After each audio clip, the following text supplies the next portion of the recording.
Hey guys, how's it going? Here with a review of a Echo fly rod, the new Echo Shadow X Euro nymphing rod, 10-foot 3-weight. So this is just an initial impressions review. I can't speak to how the rod fights fish or protects tippet or how sensitive it is because I haven't fished it yet. But I got the rod a couple days ago and just wanted to give an initial impressions review for those of you who may be looking at getting into Euro nymphing or possibly upgrading your setup. You're looking at the Echo Shadow X. There's not a lot of information out there on it right now, so I thought I'd do a quick review. So to start off with, I thought I would just talk about the aesthetics, the look of the rod. I think this is an area where the rod isn't overly impressive. I like the look of the reel seat. I think that's pretty cool. If you can see that there, just like how they did that. Looks pretty awesome. Down locking reel seat. Looks good. You come up to the cork. I like the accents there on both the bottom and the top of the cork.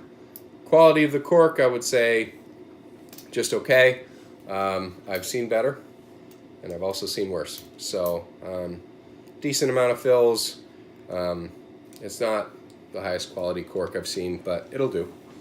And then moving up from the cork, the blank has kind of an unfinished look. The wraps definitely leave something to be desired. My son has the Echo Shadow 2, and the wraps on his rod look a lot nicer. Not to mention just other rods that I have that are in this price point.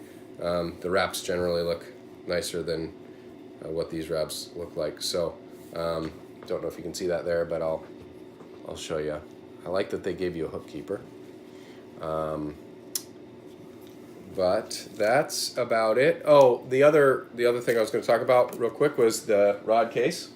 I thought this was cool. I really like the rod case. I think it's carbon fiber, slim, just cool look. You know, you've got the screw cap on the end, and with the designation of what rod you've got. So really nice, good job Echo on that. Cool rod case. So that's it for the look or the aesthetics of the rod. I'd give it a 7 out of 10. Some cool things, other things are just okay. Okay, as far as features go on the rod, I think it has some pretty cool features. First, they give you this fighting butt that can you can take it off if you want and just put an end cap on there. But I like the fighting butt. And along with that, they give you some counterweights that you can add to that if you want to take the fighting butt off and add a counterweight to help balance out your rig. That's a cool feature. That's something I think only Echo does. So you got that. Then moving up, you've got the down-locking reel seat, which helps balance out the rod a lot better than if you had an up-locking reel seat. You'd just be putting weight farther up. I use a 4250, Sage 4250 on the rod, and it balances great without any extra counterweights. So that's awesome. Moving up the rod then, another feature that I like about this rod is you see how close your stripping guide is. That's your first guide, and it is pretty close to the handle. A lot of long 10-foot rods, the stripping guide is way out here. And basically what that does is when you're fishing with your Euro line or your leader, you just get a lot less sag from your first finger holding onto that line to your first guide. It helps you stay connected to your fish, to your flies better, and just reduce that sag. So that is awesome. Moving on then to the function of the rod.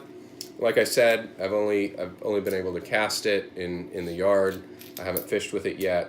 But there's a couple things that I noticed right away when I picked up this rod in the shop.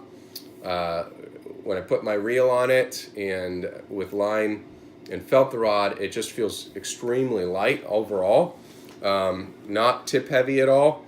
And then when I casted it, I was very impressed with the action.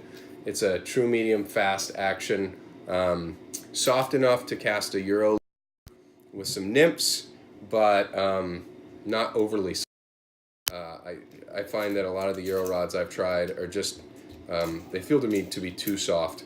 And then that too translates into the recovery of the rod. The rod recovers really fast, so it just has a very crisp feel to it. So if you're making a forward cast and you want to tuck those nymphs, you want to shoot them down and do kind of a tuck cast and stop on your forward cast at a 45-degree angle. When you stop, the rod stops. You're not waiting a long time for it to recover.